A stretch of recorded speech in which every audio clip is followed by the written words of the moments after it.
Hello, welcome everybody back to the Inside Our Galaxy podcast. I'm your host, Eric Hernandez. As always, we got to talk about our 3-1 loss that happened in Seattle in Leagues Cup for the round of 32. We are finally out of the tournament with this loss. We're going to talk about this game, our thoughts, our opinions about this game, what this means now for the Galaxy. Of course, now we take a little break, and now we focus on the final stretch of the season to close it out and to hopefully make the playoffs and everything like that, right? So obviously we're going to talk about that, some Galaxy news, and but obviously a good amount of this episode will be about the game, since after this one we might take a little break as well along with the players. So a lot of things to talk about, some good conversations to have, of course. And with me, as always, is my co-host, LA Galaxy Central. How you doing? Doing all right today. Definitely a lot better than Thursday. I mean, today we had the Manchester Derby and the Community Shield final, so that was pretty fun to watch. And we had the USA Gold Olympic match, so that was pretty cool. So today's been all right, but definitely Thursday still, a massive disappointment for sure.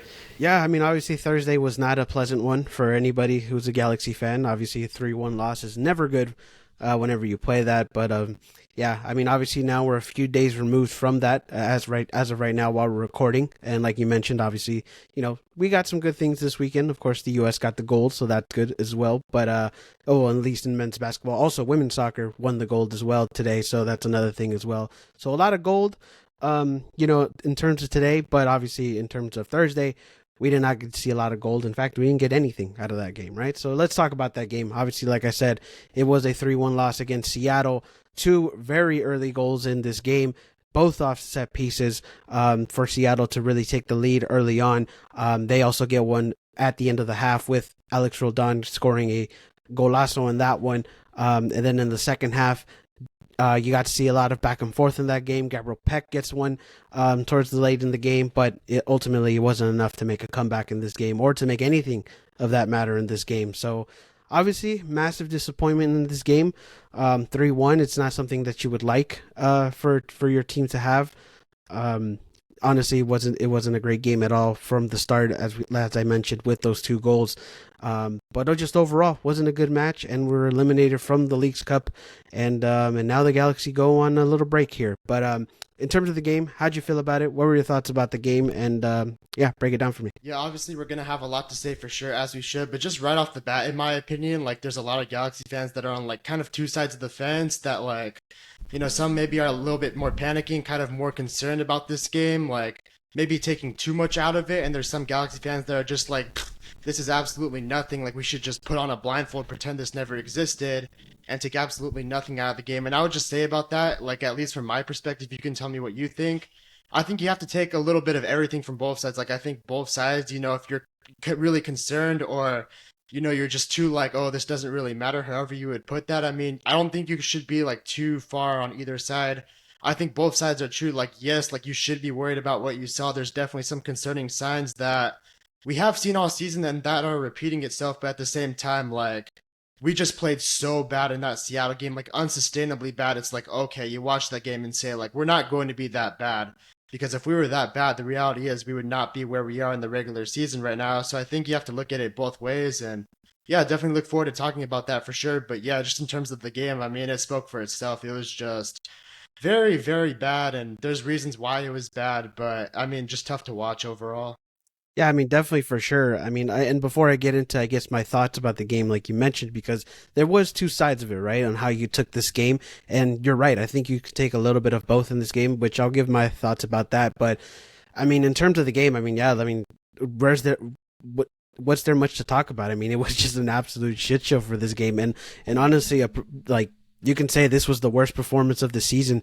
And honestly, it's just I guess it was it was not as shocking in a sense because it was shocking in a sense because the Galaxy haven't had this big of a beatdown this season. I can't remember what's the last time the Galaxy had a really big a bad game like this. Obviously you can mention some games like the Chicago game where that one we could have won against that team, or any other games that you can talk about, but this one was one where I was oh man, this was something that we didn't see coming, I guess. Like I knew, like if we would have lost, like I get it. Like if it was a respectable loss, a 2-1 loss, or maybe even a 1-0, whatever the case may be, it's like it's fine. We can talk about it in a different light. But in this game, it was just like we couldn't get anything out of it. I mean, Seattle just went in right away with their two set piece goals. And funny enough, like before that game happened, like this, like they had a press conference and you had Brian Schmetzer and I think Albert Rusnak was talking about the defense and talking about how the defense wasn't good or were scared to defend, which I think isn't necessarily 100% correct because obviously we've talked about it before. Our defense, at least in open play, has been one of the best. But in terms of set pieces, obviously we have not been the best.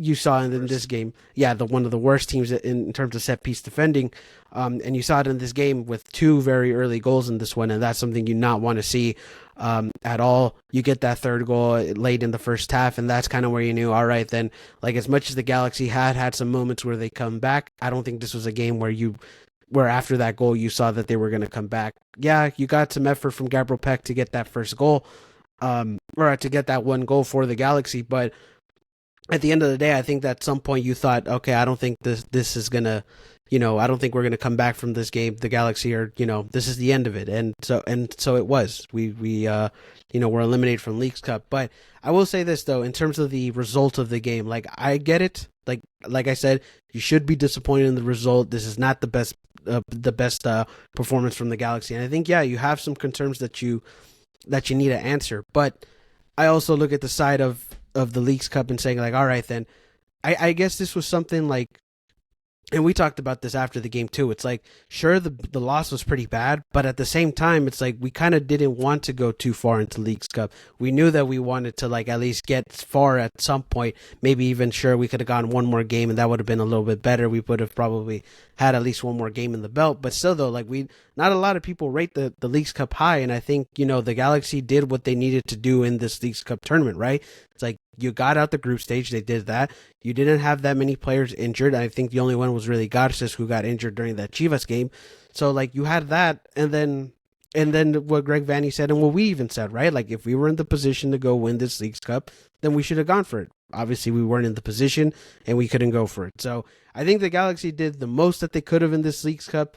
But at the same time, like in terms of the loss, in terms of the performance, yes, you should be questioning the fact that we needed to play better, and especially against a Seattle team who is still looking to find a spot in the playoffs. They're still in a playoff spot, trying to at least get, in a good playoff position once the restart comes back. So like that's going to be a team that you might have to face in the playoffs if we make it, right? So obviously, like you have to look at things like that as well as the negative part. But in terms of the Leagues Cup, in what we wanted, I think we've got what we needed. But in terms of the performance and what it could mean later down the road, I think, yes, you have to question it to a certain extent with this performance, if you get what I mean. I mean, I'll agree and disagree with you to a certain extent. Like, I agree, like, in terms of how far we could go in the Leagues Cup, it wasn't very realistic that we were going to win it, in my opinion, because the reality is, because of last season, we had every single game on the road, basically the entire knockout tournament, and obviously that was going to be super difficult going from, trip to trip to trip to trip. If we advanced in the tournament every 2 or 3 days, that just would have become unsustainable for us, which was unfortunate, but I mean, I don't think the Galaxy like should be proud of like how they went out in my opinion. Like look, I can respect losing like you said earlier if it was 2-1 or 1-0. I can't just respect not showing up and just deciding to get rolled over. And it was super obvious watching that game. The players just did not care at all. Like, of course, they won't come out to the media and say that, or Greg Vanney won't say, like, oh, we weren't going there to, put in a performance. But it's pretty clear they did not want to go play in that game in Seattle. It's like, you going to work on a day you don't want to go, or going to the gym when you don't want to go, or someone forces you to go, or just something like that. Like, or me going to, like, math class, for example, last year when I hate math and I hate everything about it. It's like, yes, I'll go because I have a responsibility to go. But in reality, like, if I go there, I'm almost like checked out because I don't want to be there. I don't want to be a part of this. And that's kind of what it was for that Galaxy team. I feel like just in Seattle, they were not part of it. They were not interested in playing in it. And that reflected in the performance.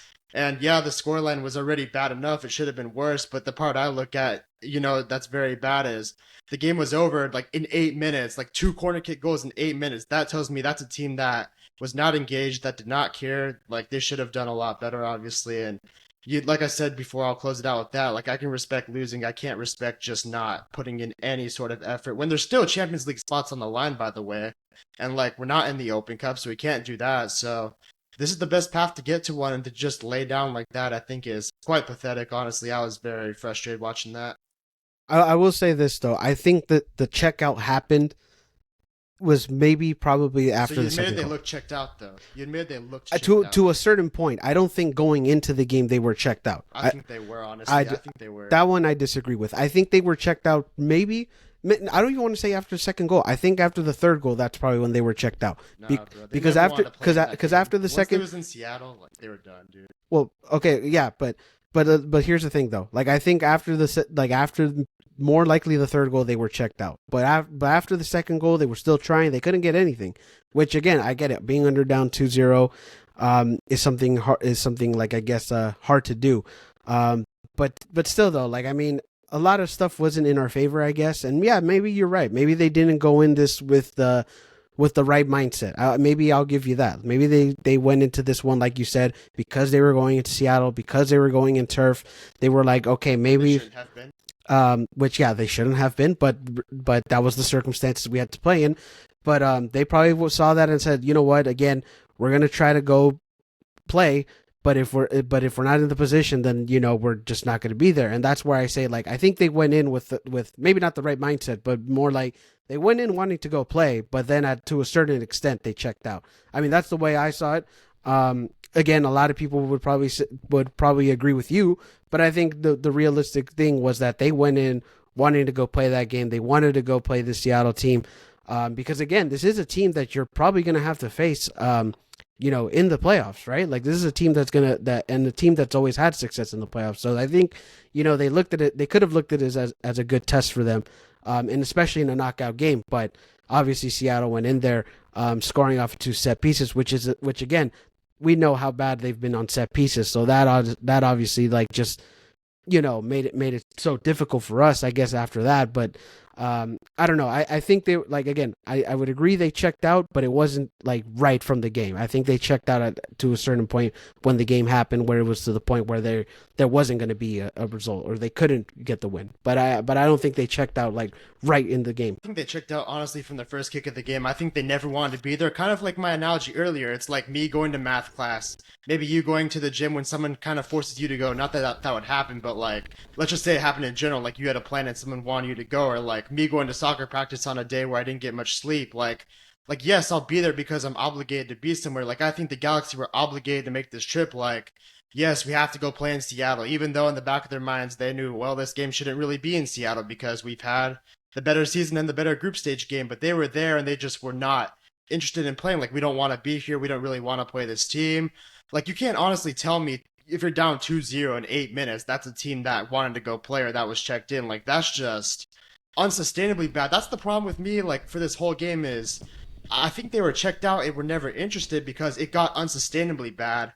And like I said earlier, like the scoreline was 3-1. Like that maybe doesn't look terrible. It's not a good scoreline, but it doesn't look terrible. But I mean, the reality of that game was if Jordan Morris wasn't so terrible, I mean, the scoreline could have been like 5-6-1, like easily. So I just think like they were never really into that in the first place. And yeah, I mean, it was just bad, man. It was really bad.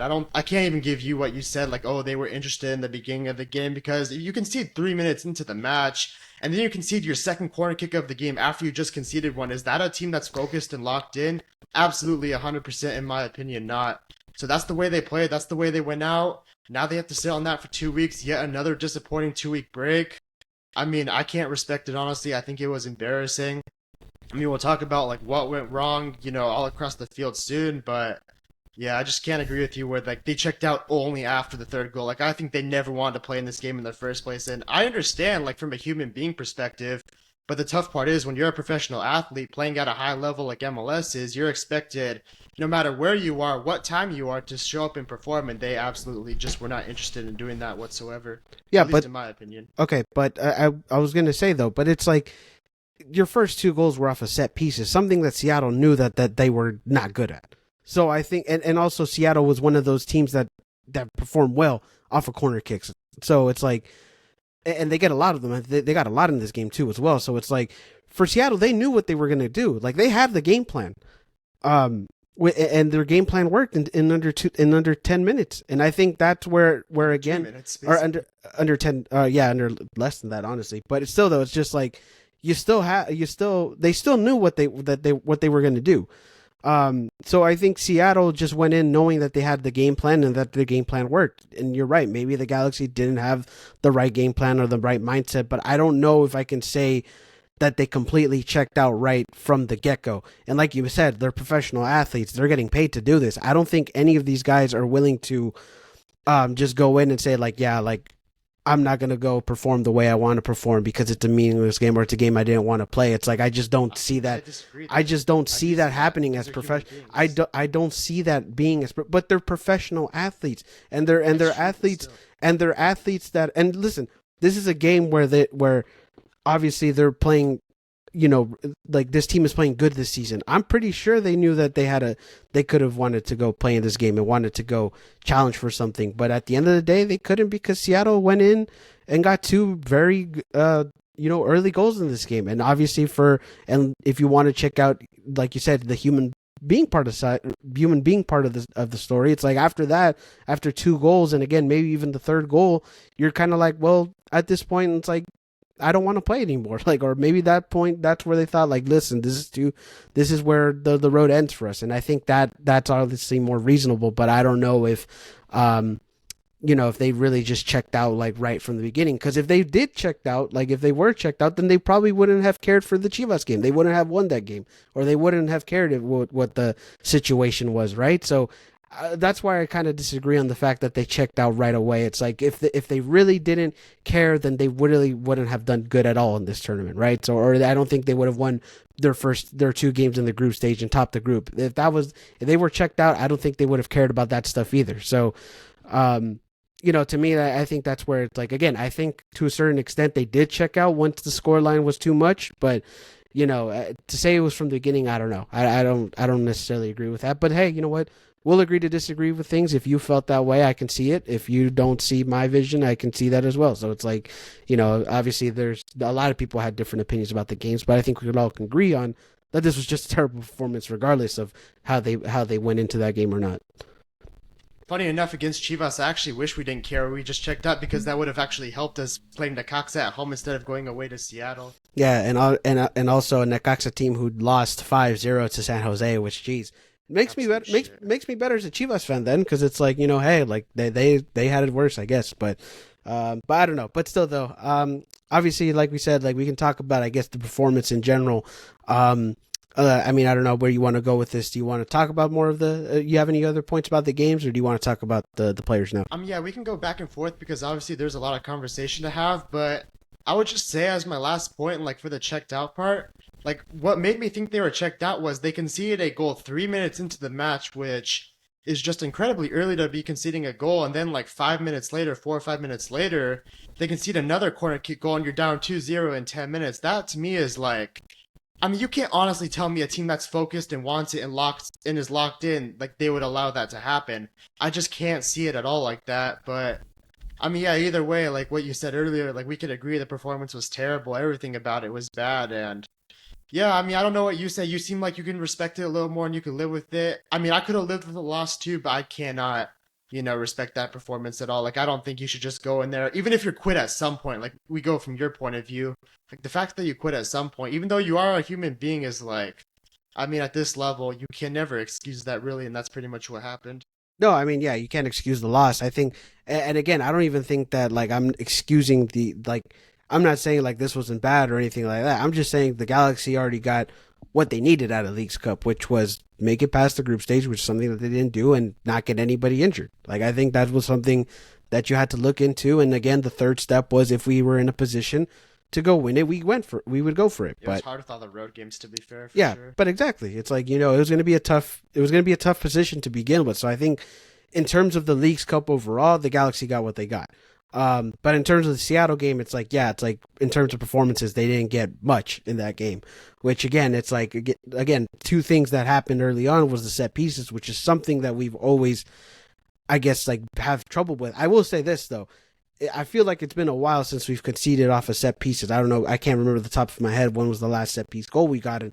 But still, though, it's like it's still something that affects us because it's still something that a team could exploit, like Seattle did in this game. They knew that it was something that we had trouble with, and they exploited it on very early on in the game. So, again, I think it's just like in terms of the performance, it's like yeah, it's like it was terrible. Like the way it just started, the way it ended, the way I mean, again, at some point they were checked out in my opinion, they were checked out at that point. But again, I guess it's not good that you end off the break off in the loss or in the loss that the way it was. I guess if that makes sense, because if it was a respectable loss, I think it wouldn't have been as much. But in terms of a loss like this, yeah, that's going to be something that has to linger for at least 2 weeks, which could be a motivation. Could be a motivation going back into the restart. But still, though, it's not something you want to, I guess, linger off in a couple weeks, I guess.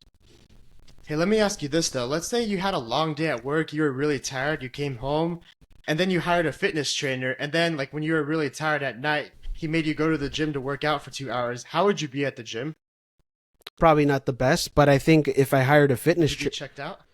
I would be, but the fact that my fitness trainer tells me to go, because I always say like if you don't feel like going to the gym, that's probably the best time you go to the gym because that's when you really get a good workout and you feel better about yourself. That's always Okay, that's always look, been. it's easy to say that behind the mic, but then when you're actually doing the actions, you feel like a lot worse. Like that's Uh just the human being side of it. yeah, no, but that's why. But again, like some people, and the way I look at it, it's just like okay, if I go on a day that I don't really feel like going, and I manage to survive my workout, then I feel a little bit better about myself because it's like, hey, I didn't want to come here, and I still did what I needed to do. Now, obviously, in terms of the Galaxy, I don't think that that's how they felt after the a 3-1 loss because that's a totally different context because it's a win or loss situation. The other one is It's just similar in some ways, though, a little bit, in my some ways. opinion. I That's how think it should going be. into the gym, going into the game or into the gym is the same way, but I think the outcome is much different because you don't win or lose when you go in the gym. It's like I'll ask you this though: would you put as much effort into your workout as you would if you like you had, maybe you had lunch and you had a lot of energy and you didn't go to work today? You'd probably put in more effort into the gym. Whereas like if you went after work, you'd probably just be like maybe at best going through the motions and kind of, slugging it a little bit. Like you could say behind here, like, oh, I'll do this. I'll put in this hard work. I'll make myself proud. But I mean, once you're there, like it feels like it's a lot harder and it might not happen. And that's the point I was trying to make is like I don't know. That was kind of just us against Seattle a little bit. Like we had to go to Seattle because it was on the schedule. We didn't really want to go. Like we knew like the game should have been in LA, so that was in the back of our heads. We were really tired because we had to travel to San Jose already just like a couple days ago. So it's like another trip up north. So I just don't think they put in the effort. I think like they didn't even go through the motions. Like they're not even doing what you would maybe do in a workout, like just kind of casually go through it. They just did not show up and did not do anything really. And they just wanted to get out of there and, I guess go into the 2 week break. But that's the point I was trying to make. I thought it was kind of funny, but also has some truth to it. I mean, I get what you mean, but I think again, it's the context a little bit different, and I think the outcome's a little bit different because, again, it's like if you're in a gym scenario, you don't win or lose at the gym unless it's like bodybuilding, I guess. But like, it's like unless we're not bodybuilders. I'm not a You're a bodybuilder. bodybuilder? No, I'm not. I wish No? I was. Shit. But no, I mean, fuck. Like we're not bodybuilders here. But at the end of the day, I think it's two different Just contexts. But I get what you mean. Yeah, get the 5 pounds out. But still, that was funny. But still though, it's like I think I get what you're saying. It's like yeah, like they could have maybe not been in the right 100% in the complete right mindset. But I think going into the game, it was still like, hey, we still got to perform even if we don't want to be here. Maybe that's where I'm trying to lead into. It's like, yes, maybe they but it's weren't. hard though. Yeah, but they. I don't even want to say they tried, but still, though, they went into the game saying like, hey, we could, we still got to go and play a game here, no matter if we want to be here or not. We still got to go play. It's like So me at math class basically. You have to be at class even though I don't want to be here. yeah, exactly. But but still, though, I mean, I guess it is what it is. But I mean, I don't know. Again, I think a lot of people took this game each way they can. Like again, I don't want to shrug it off and be like, oh, like this means nothing. I didn't care about Leagues Cup because I said again, it's like if we were in a position to go win it, let's go try to go win it. But as far as we can is as far as we can. But but still though, I also don't want to say about the loss. It's like it didn't mean anything either. It's like okay, we still played a bad game because now teams are looking at that and saying like, hey, like Seattle just beat this team 3-1, the top of the West. It's like we can probably go do the same thing as well. So it's like it's not something you can just easily shrug off, but to maybe say overreact or to say like, some people are saying like, oh, like this is,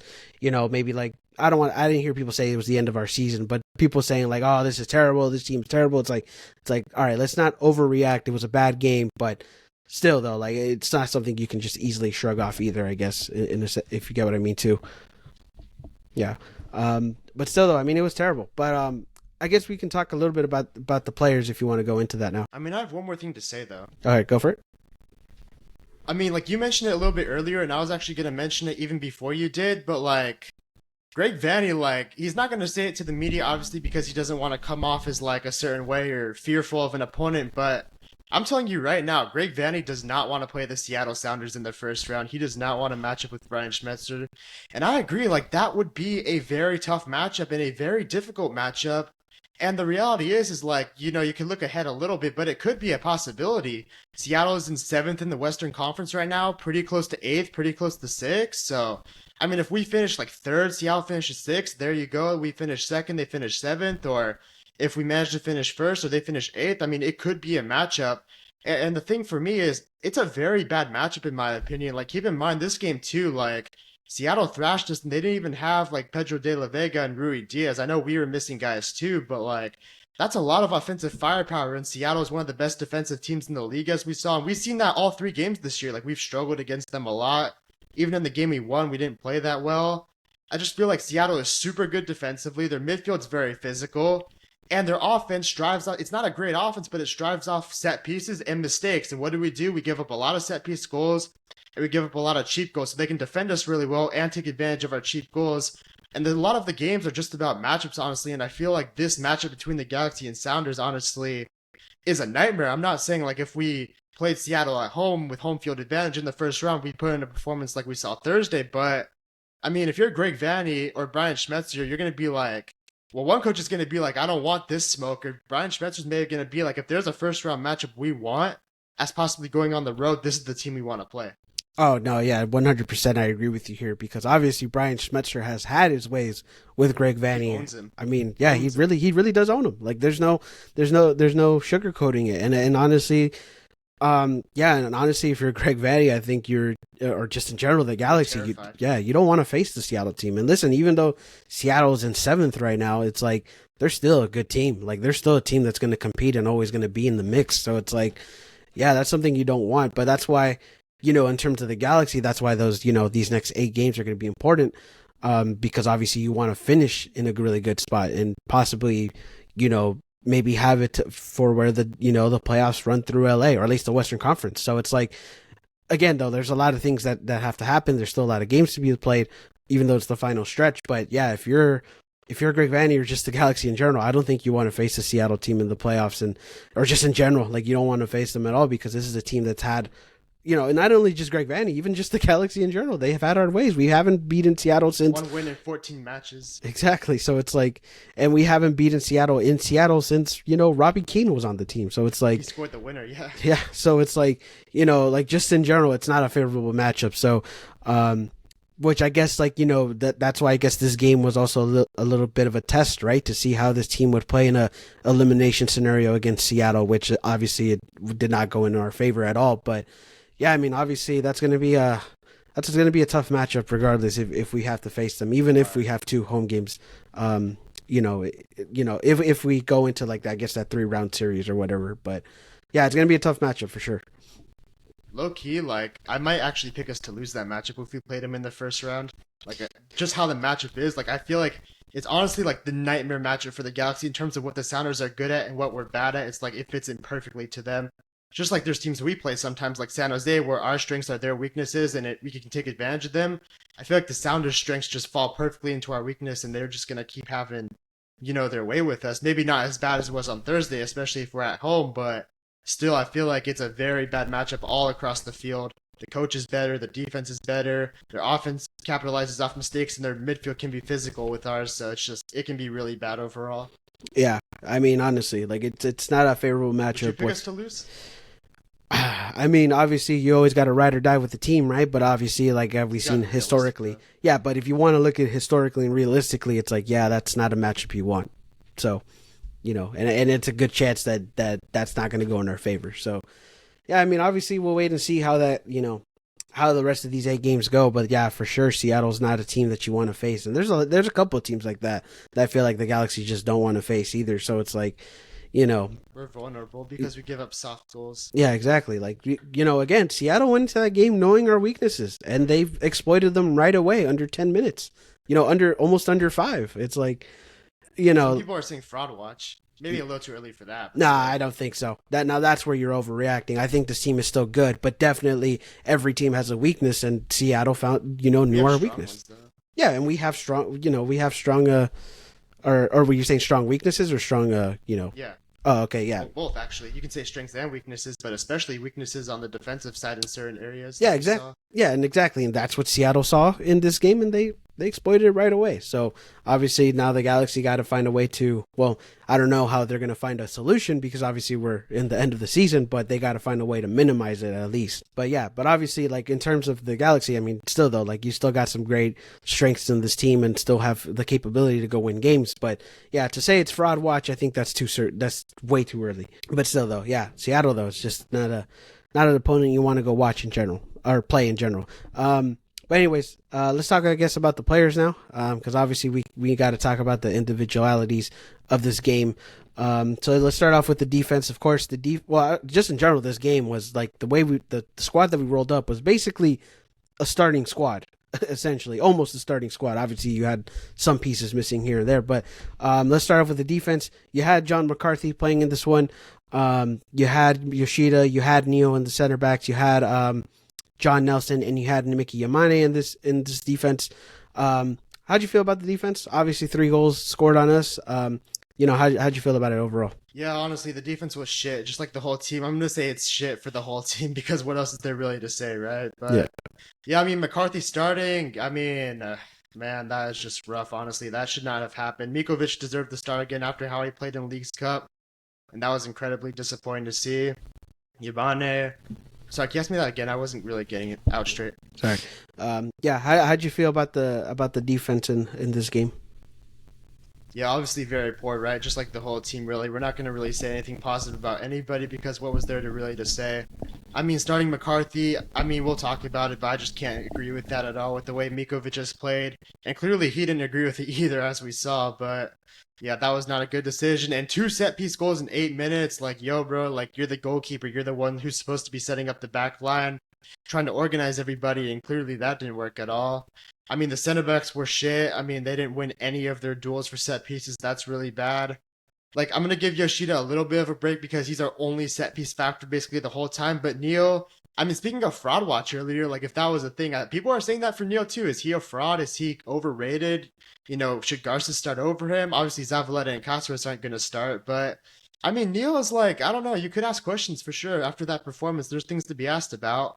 Then Nelson wasn't great either. It was just bad overall, honestly. I shouldn't focus too much on Neo because the whole team was just really bad. But Neo, I mean, you could tell me what you think, but he could be a talking point, and a lot of people are saying things about him. Again, I think that's an overreaction. Again, because I mean, you can't really, like you said, you can't really focus on just one player. I mean, honestly, all of them were just bad.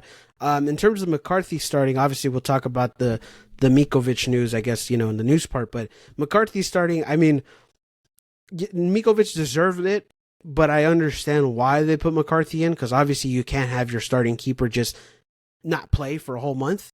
You know what I mean?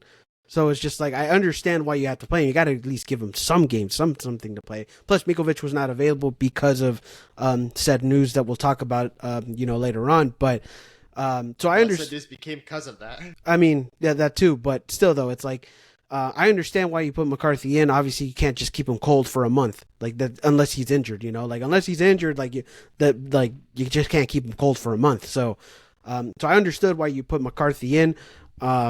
Despite Mikovic's good performances, but in general though, I mean it didn't matter because I will say this though, if Mikovic was in the starting lineup, would you have think that this result would have changed? I don't know because like a lot of people would say like, well, if because Mikovic didn't play, like, maybe this would have never happened. I don't know if I'd go that far to an extent, but I don't know how you feel about that with if Mikovic would have started in this game.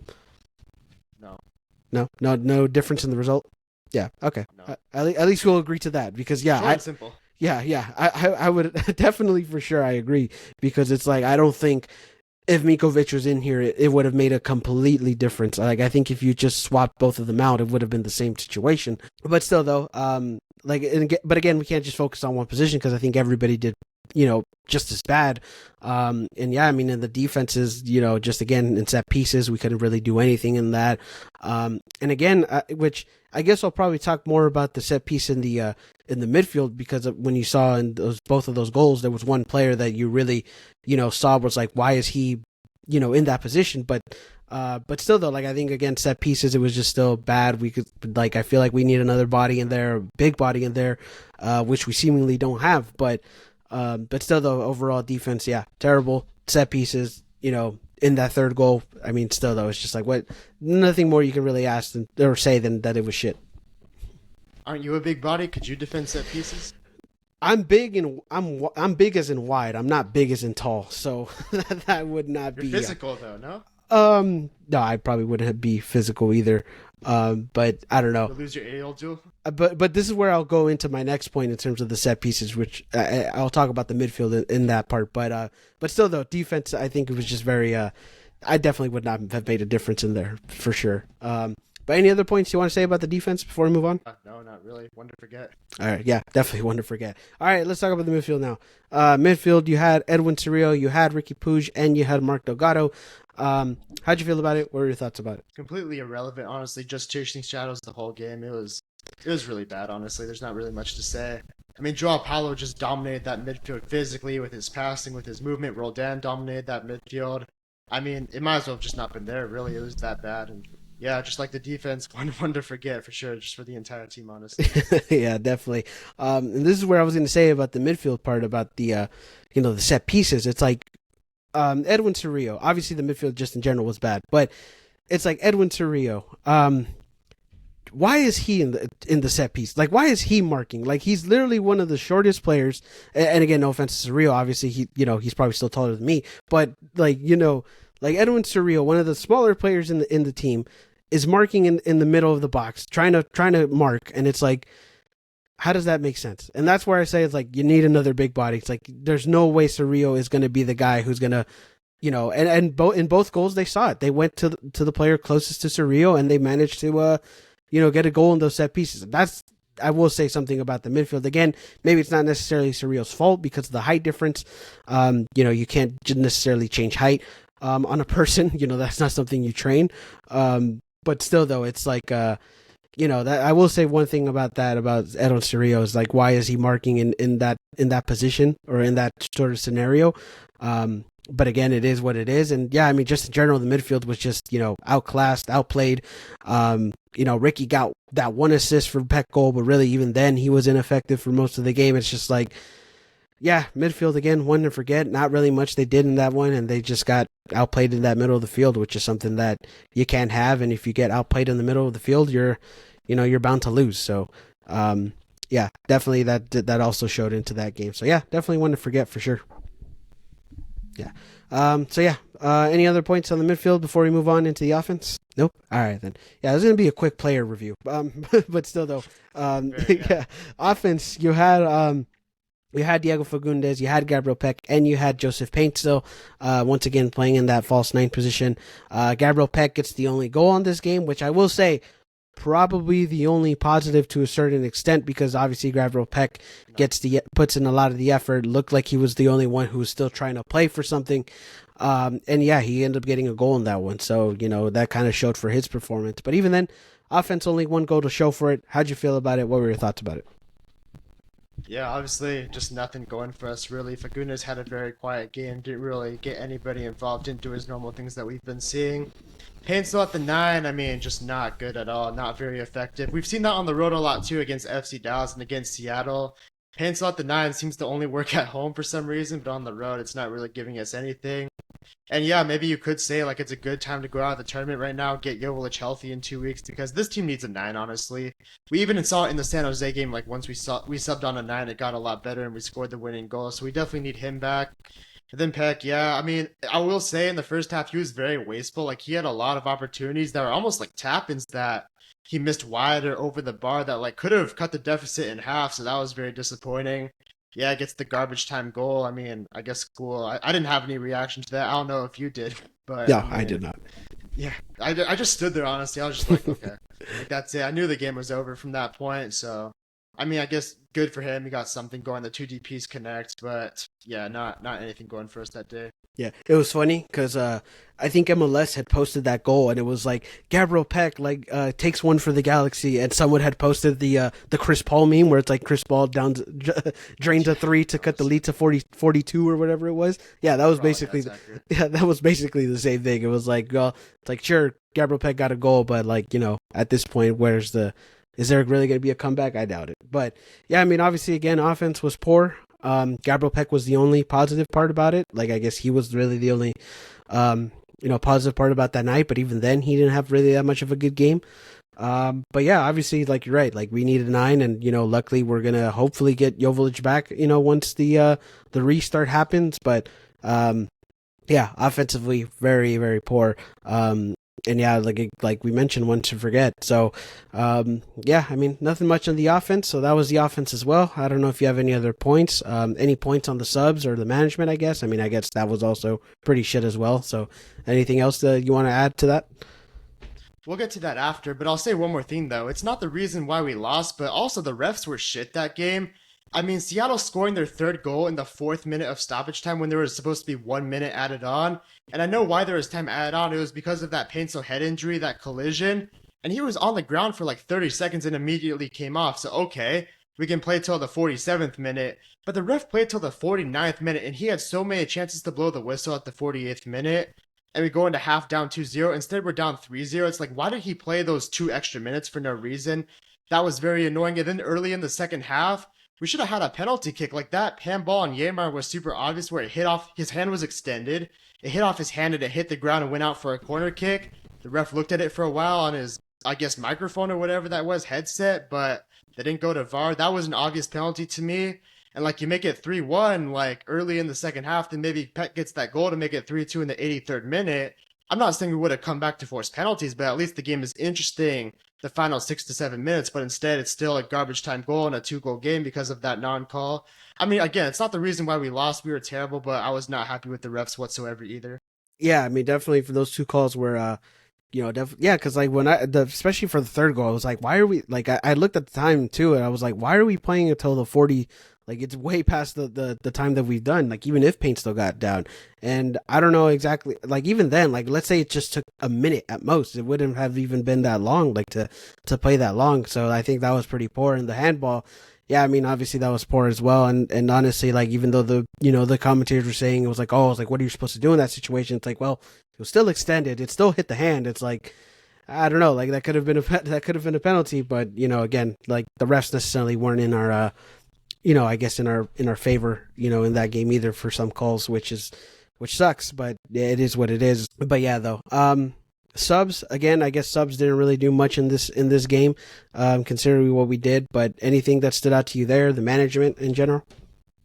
Yeah, I'll tell you what stood out. It's the fact that our bench was horrible. Like I looked at that. I don't know if you want to pull it up and read it off, but man, I looked at our bench and said like, wow, this is absolute shit. We have absolutely no options and no depth. Which, to be fair, right now we do have some injuries. So once some of those guys come back, maybe some guys can move to the bench and make it a little bit stronger. But man, looking at that bench, it looked really rough. There's not a lot of quality to offer there.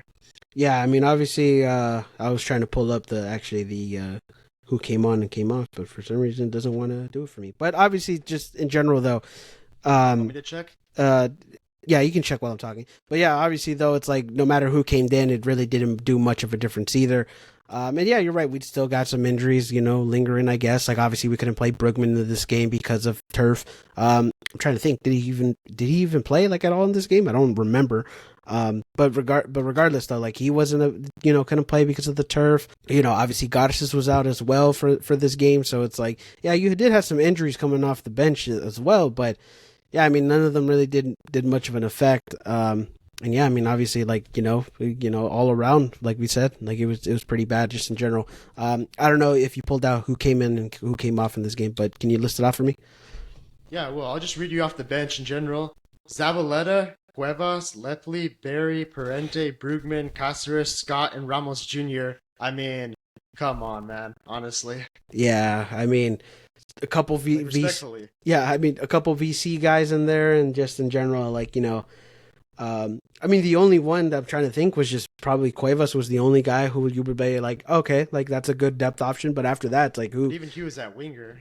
Yeah, exactly. So like even then, so it's like yeah, I don't know. It's like there really wasn't much, I guess, in this game to really give us an option for, and even in a position to like, because obviously a lot of those were defensive players too. It's like some of those guys weren't even gonna, I guess, like even help us try to get a goal. So it's like, yeah, like really not that much of a, I guess much depth in that one, or at least our depth wasn't necessarily as good in this game for sure.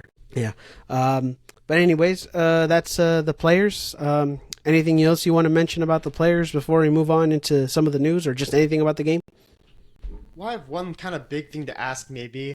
Like, I've kind of been thinking about it a little bit, and I feel like a lot of the Galaxy community is probably like in between it a little bit. Do you trust Greg Vanney as a head coach and Joseph Paintsel as a DP player to really take us over the hump, possibly? Mm, It's a tough question, but like, I mean, it's a debate for sure. Like, it's very difficult, and I've been thinking about it the last couple of days. Like, because I looked at a lot of our wins recently, even before League's Cup. There's a lot of Peck and Pooch on there, and I'm just kind of seeing with this Galaxy team, like, if Peck and Pooch don't play at this ridiculously unsustainable level, like, we're not getting much. Like, look at that Dallas game, look at that Seattle game, look at the Rose Bowl game. I mean, yeah, like Peck and Pooch played so well these last couple weeks, and they just got us wins because of how good they are. But they don't just play out of their minds. It's like, what are we getting at the moment? And I'm starting to question some guys that are supposed to be big figures in this team, like Greg Vanney, the treble-winning head coach, and Joseph Paintstil, the highest-paid player on the team. And I'm like, I don't know if we're getting enough out of them at the moment. um, in terms of Greg Vanney, I think obviously I've always said he's on the hot seat in this season, and even with the way we've been playing, I still kind of consider him a little bit on the hot seat. But obviously, I think Greg Vanney's going to be an interesting decision because obviously this is the last year in his contract. That he's obviously coaching for a contract extension. So whatever he does this season is going to be the answer to that question in terms of like if we get a new head coach or not. But obviously, Greg Vanney has had some moments where he's cost us games. Right, he's lost us some games here. Although I don't know necessarily if this one was a game that he, lost us.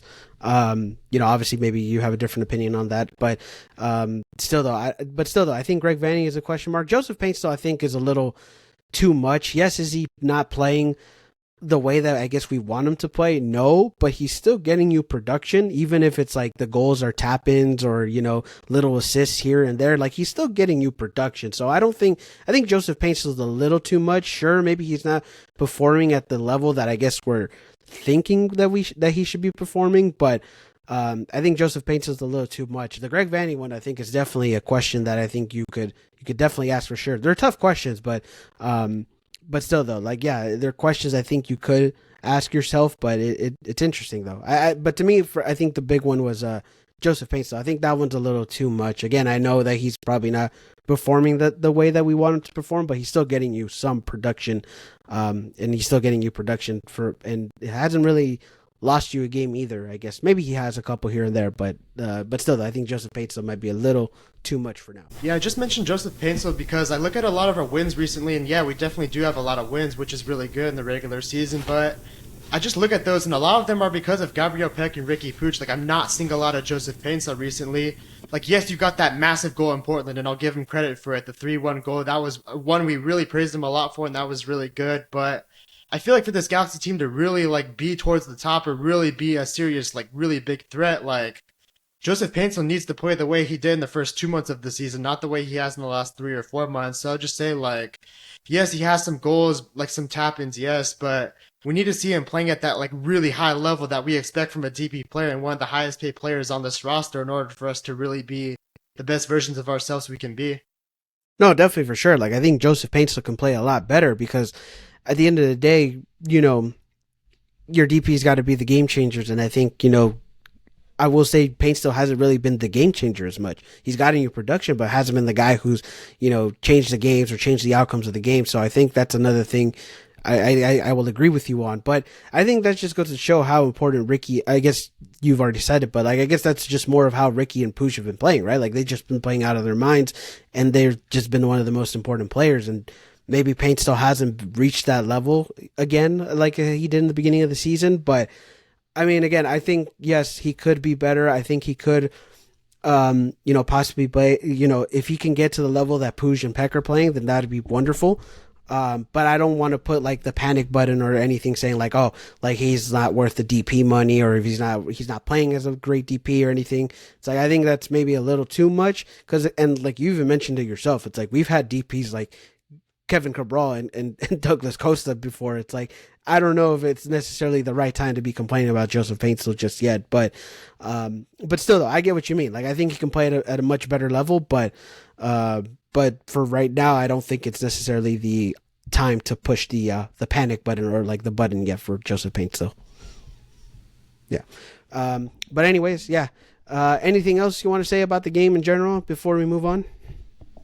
Yeah, definitely one to forget for sure. Really bad. I mean, a lot of concerning points from it, but also at the same time, like, we knew this game was going to be tough. We knew this tournament was going to be tough, going every single game on the road in difficult circumstances that probably, weren't really reasonable. And like, just by the way, throwing it out there was 4 other MLS teams or just teams in general that should have had home games. All 4 of them lost, so I guess we're not the only ones that got screwed over by the structure. But yeah, obviously disappointing. But now we have to come back stronger, right after the break. Yeah, definitely for sure. Obviously disappointing. Something they got to linger on for almost about 2 weeks. But hey, you know what? I think this is also an opportunity for the team to, I guess, get some motivation right into these next 8 games, right? Like saying that they can't have performances like that, in the Some more health too. yeah, and some more health. Like obviously we're gonna get some guys back, so it's not a bad time to get the break, right? Even though it's 2 weeks, like it's not necessarily terrible, and it's just a matter of how this team is going to react coming back into the break, which I think is much more important on how they react going back into those final 8 games for sure. But yeah, obviously Seattle 3-1, like you said, one to forget about, and hopefully we'll forget about it in a couple weeks when they play. When they restart the league and play against Atlanta. But before we go into, I guess, a little more into stuff, let's talk about Galaxy news. I guess we can finally talk about that Marco Royce is official now, I guess, sort of. I mean, Fabrizio Romano says it's official, which I guess that basically means it's official, and it's just a matter of time until they announce it.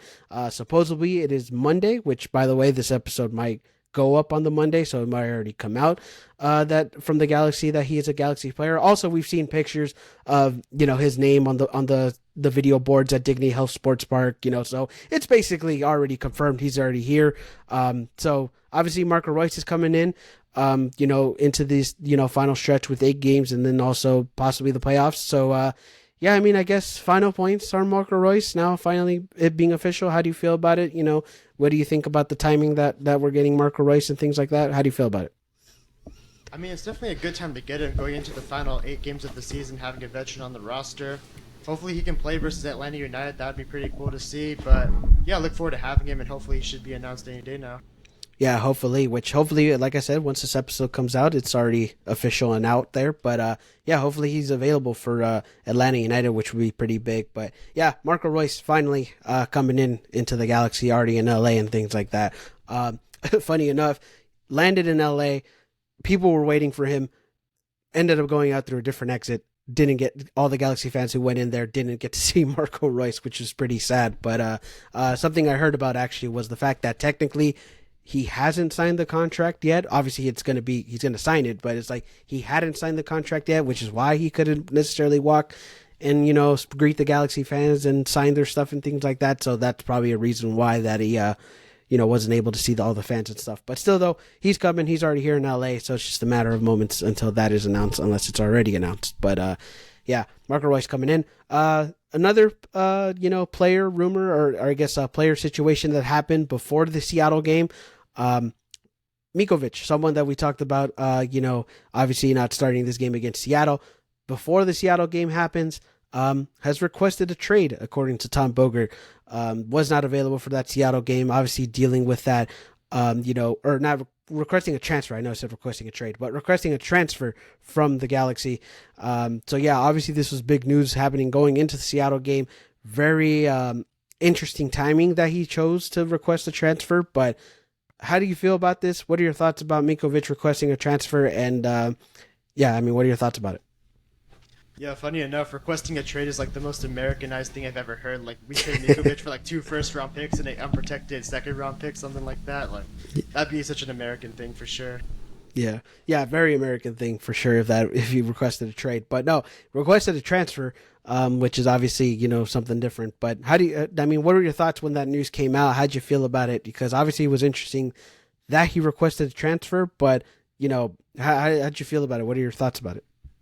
I mean, I guess what I thought about it was he must have really felt full of himself after those two Leagues Cup games. Like he played two good games and was like, "Yeah, I'm the shit around here. Like I'm too good for this shit. Get me the fuck out of here a little bit." Which I mean, that's kind of a joke, but like also maybe a little bit true. Like maybe his ego did go up a little bit, and he thinks he deserves to be starting on a team. But I mean, in terms of would I transfer him right now? Probably not, because there's only 8 games left. We need a backup keeper. I know we have Scott, but I mean, let's be a little fair to Ventura County. They've taken so many hits losing players this year. Like, I think taking away Scott from them would just be another major loss, which I guess you could do that if you got rid of him now. But I'd probably just wait till the winter if you were to. But I mean, apparently, like, the Galaxy said he would be the starter next year, apparently. So that would be interesting to see. Like, that would probably change his mind. But I don't know. Like, I feel like it was too reactionary to do that right now. And obviously, it's true because it's coming from Tom Bogert. Like last year with Jovic, it didn't really come from like a really good journalist. It just came kind of out of Europe a little bit, or out of Turkey, that he agreed with a deal with some of the teams over there. But I mean, this one's coming from a top journalist, so this probably actually really happened. So I mean, I wouldn't get rid of him this season, but if it has to come in the winter time or you don't plan to make him the starter, then I guess he has to do what's best for him. Yeah, I mean, obviously, I think it was, yeah, like you said, it was very reactionary. I don't think, and I know you were joking, but like, I don't think after those two games he was like, yeah, I need to be the starter. But it's like, it's like, yeah, I mean, I was about to say Jovic, for Mikovic, yeah, I mean, honestly, like, I think, yeah, he's a little frustrated that he's not a starter, thinks he should be a starter. I like that. I like the confidence out of him. But, at the same time, it's like, I think someone just needs to go in there, whether it's a player, whether it's, somebody from the front office or wherever the case may be, just be like, listen, and like you said, the Galaxy mentioned like they want to have a long term plan for him. So it's like somebody has to go in and say like, listen, we have a long term plan for you. This is just for now. Obviously, next season will be a much different season. We have something for you. You've just got to be patient with it. Which, although the Jovic one, that we don't know if that was necessarily 100% truer one last year, but let's just say if it was, maybe it was also the same thing, right? It was just like, hey, listen, I get it. You're frustrated. I understand we brought in another striker, like when they brought in Billy Sharp. It's like, I understand we brought in another striker here, but at the end of the day, we have a long-term plan for you. We have confidence in you. Will Kuntz said that he had confidence in him, and look what happened this season, right? 12 goals, although the availability is questionable, but he still has 12 goals on the season, which is good for Jovic, right? So I think for Mikovic, it's the same thing. It's like somebody needs to go in there and just say, hey, listen, we have a plan for you. You just got to be patient with it. But trust me, we have a plan for you. Like, I think that's really somebody needs to go in and say there. And hopefully somebody is saying that and he doesn't get transferred. So, because obviously that transfer window is ending pretty shortly. 6 days, I believe, right? Yeah, yeah, I believe so. I think it's the 6 days. So yeah, so that transfer window is closing soon. So I don't know how quick they're going to find a deal or not. But for Mikovic, I think it's just a matter of, hey, listen, there's a plan for you. You just got to wait out for it. And it'll come sooner than later. It's not going to be something that they're just going to put off for a very long time. It'll happen sooner, definitely for sure. But yeah, very interesting for Mikovic to do that and request a transfer. Speaking of the transfer window, like there's 6 days left. Like I can't really see us doing anything honestly, because like I said earlier, like we said last week, money was definitely a problem. Which, I mean, it kind of sucks to be fair because you could bring in a U22 initiative player and that'd be very helpful to this team. But the reality is right now, like you gutted most of the roster last year as you should have. There's no reason to keep that team together, but you still kept some players from last year that like you probably don't want to keep long term, like Caceres, Zavaleta. Who else is there? You brought in Barry, who's like not that productive. There's probably other guys I'm thinking of too, but I mean, I don't know. Like you have some guys making some decent amount of money. You also have Yoshida, who's getting a lot older. Not that you want to get rid of him, but he's not a long term piece. Bergman's also getting older and clearly is not available anymore, making a max TAM deal almost a DP level money. So I mean, money is tough right now. Like, you can't really improve the team in that many areas until you get rid of these second contracts, which I can't blame Will Kuntz for because, like I said, he already got rid of so many contracts. But, maybe next year there'll be more room for flexibility. But with these next 6 days, I don't see anything else coming in. I hope so, but it doesn't look likely if we haven't heard anything by now, or at least for a transfer. Maybe a trade could happen, but a transfer probably not. Yeah, I mean trades could possibly still happen. That's something that could happen. But yeah, in terms of transfers, I think Marco Royce is basically the only one that we're getting. I mean, again, I don't see in terms of the cap space and things like that. I don't see another player coming in. And like you mentioned, we haven't heard anything about a different player, so I really doubt that that's going to be the case. But anything could happen last minute. Maybe a lot of times, or there's some times where everything's kept under the rug and information doesn't get leaked out, but yeah, I don't see it. I really don't see it happening, and I think Marco Royce is really going to be the only guy that we get from the transfer window, which again is still a good piece, but at the same time, it's like I guess you did kind of expect a little more, but still though, like you mentioned as well, next season there's going to be some players that you can free up and free up money, so that's going to be more important for sure. But in terms of this one, yeah, I think Marco Royce is the only guy who's really going to come in. So yeah, it's a bit disappointing, but at the same time, it is what it is. That's what we gotta have to work with in terms of the salary cap. But still, though, we're still in a good position. We're getting a good player in, so I think that's still important to look at in terms of that stuff. Yeah, it's not a disappointment. Like, we can't just say, like, oh, we only brought in Marco Royce on a non-DP deal as a disappointment. But I think when you looked at that U22 initiative spot, a lot of people thought, like, yes, we were going to get a striker for Miguel Berry or a midfielder to try to bring some more energy to the midfield because we're not that deep in certain areas when we lost Aguirre. And the fact that, like, it could still happen. It's not impossible, but it looks like it's not going to happen. I think that's the part that is kind of a letdown because we had expectations of that coming in. Yeah, we did, but yeah, we had those expectations, but unfortunately, I guess we were let down in that sort of aspect. But still, though, a U22 for the offseason, I think could work a lot better in our favor. But still, though, yeah, like with seeing that spot open, it's just kind of like, it's like you'd want to spend it right now, but at the same time, if it's not the right time, it's like then Just use it. yeah, you just don't want to use it on anybody. So I think it's much better that we kind of focus on who we can bring in next year for that U22 spot for sure. But anyways, yeah, that was the Galaxy news in terms of the stuff that came out of here. I don't know if you had any other points about the Galaxy news or anything like that. We can't talk about Ventura County because I think they play tomorrow, right? Did they play tomorrow? Yeah, but Ventura County did make a lot of good signings over the summertime. They signed some MLS caliber players, like they signed a guy from Salt Lake. They signed a guy on loan from the Houston Dynamo, so they're making some moves at least more than we are. Oh, I remember I saw those moves actually, but yeah, I mean they're making moves, so especially for a team that was missing a lot of players too, right? So it's like they're definitely trying to at least get some players in there, but I don't know what do they have to work on a salary cap too in MLS Next Pro? I actually don't know like anything about like if they like if that affects our salary cap or how does that work? Do you know by any chance? I mean, players get paid so little in that league. I don't know, honestly. I know there's roster spots available, but since players get paid just such a little amount in that league, I wouldn't believe so. Because, I mean, there's not going to be like anybody going in there. You're not going to spend $5 million on an MLS Next Pro player. So, I mean, I don't know, honestly, but I don't believe there is because the salaries are so low in that league. Yeah, so that's interesting. That's something to look into. But I mean, hey, they're still making moves, so you can't complain, right? So that's good for them. They played on MLS teams, which is good for that league. Yeah, that's true. So and also that's just good for us in general. Like those players could possibly even be, developed into the first team. So like obviously we'll see how some of those players play in Well, I think they're Ventura on County. loan, actually. Oh, they're on loan. Oh, any options to buy? Maybe possibly. I don't know. I don't know. I didn't read too much into it. I just saw the signings. Well, Oh, more about okay. it soon. Yeah, fair enough. But still, though, still to have some of those players, come into Ventura County. So at least they're making some moves too. But yeah, that is the Galaxy news part, I guess, and I guess a little bit of Ventura County updates. Obviously, like we mentioned, a 2-week break. Our next game is against Atlanta. To start off the final stretch. Which, by the way, we have 8 games left in the season. 4 home games, 4 away games.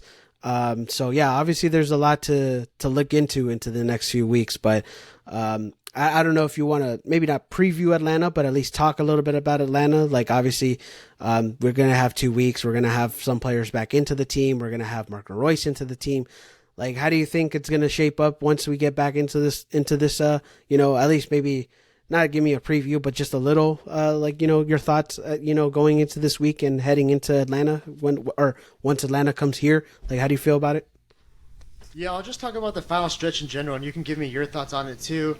I think the most important part for this final stretch is two things. One, to obviously stay healthy. We don't want any injuries like we did in the Leagues Cup. We don't want like the same mindset. Like we don't want to go into the playoffs having injuries. And second of all, like we need to form an identity. We need to form the team that we're going to play every single game to have consistency, to have continuity going into a playoff setting with. And I'll give you my lineup, what I think is our best possible one. You can give me yours, but I think you still have to stick with McCarthy in goal because he did that all year. Aldis should come back. You put him at left back, Yoshida at center back. I would still go with Neal at center back, Yamane at right back. I'd go with Brugman at midfield, Delgado, Pooch. You have the chemistry there from 2022 that worked out super well to close out the season, so there's that.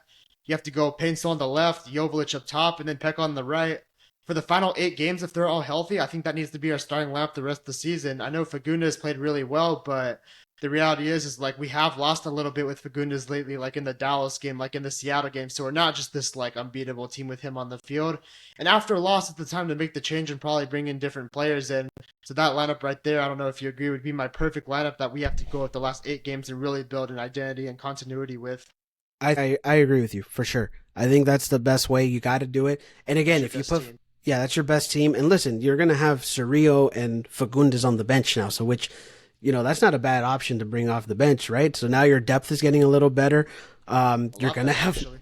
a lot better. You're gonna have Marco Royce on the bench, which is insane to think that Marco Royce is going to be on the bench and come on. Nelson on the Uh, bench, which is yeah, nice. Nelson off the. So obviously a lot of your Garces, Garces. So like your we're actually bench. kind of deep now. Our bench was shit in Seattle, but it looks okay now.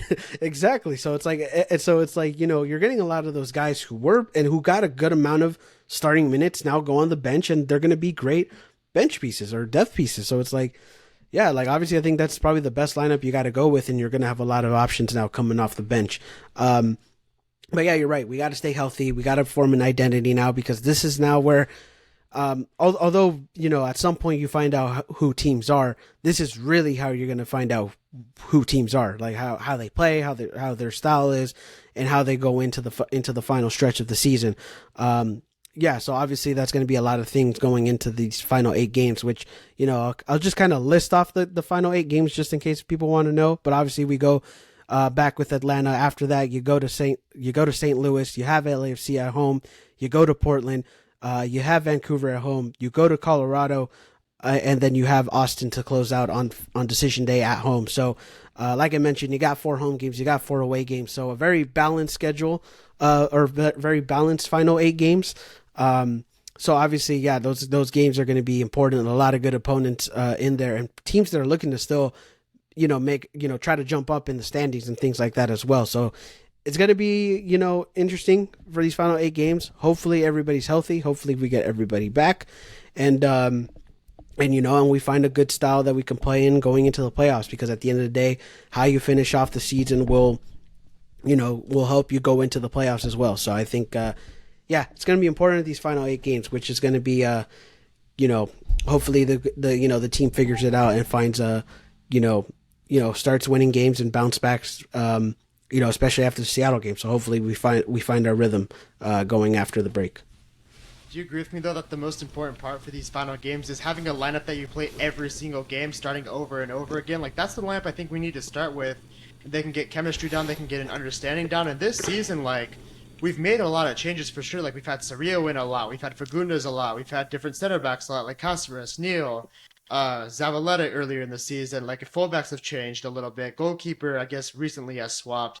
So I think for these final like 8 games, like we need to stick with one starting 11 if they're all healthy, and just close out the season with that because that's the best possible group we have out there, and that's the best group that'll give us a chance to probably win. Yeah, no, definitely, because you can't just start changing it up and mixing up now. Can't Like keep that's what mixing you, it up, yeah. yeah, that's what you've had the whole season for. That's what you had Leagues Cup for, and it's just like now's the time where you got to go in with consistency and a consistent lineup and try to find your style, right? And your team to go into the playoffs. And I think that lineup you mentioned is probably the best one that we have, even though, a couple of those guys are coming off of injuries. It's like those are guys are going to have to build up into their game and, help us win games. So, definitely for sure. Like that I agree with that. They got to go with a consistent lineup because that's how you're going to go into the playoffs, and that's how you're going to find a way to win games and also possibly MLS Cup as well. So you got to definitely find your team and get ready for that. So anyways, yeah, that'll be it for the episode. That'll do it.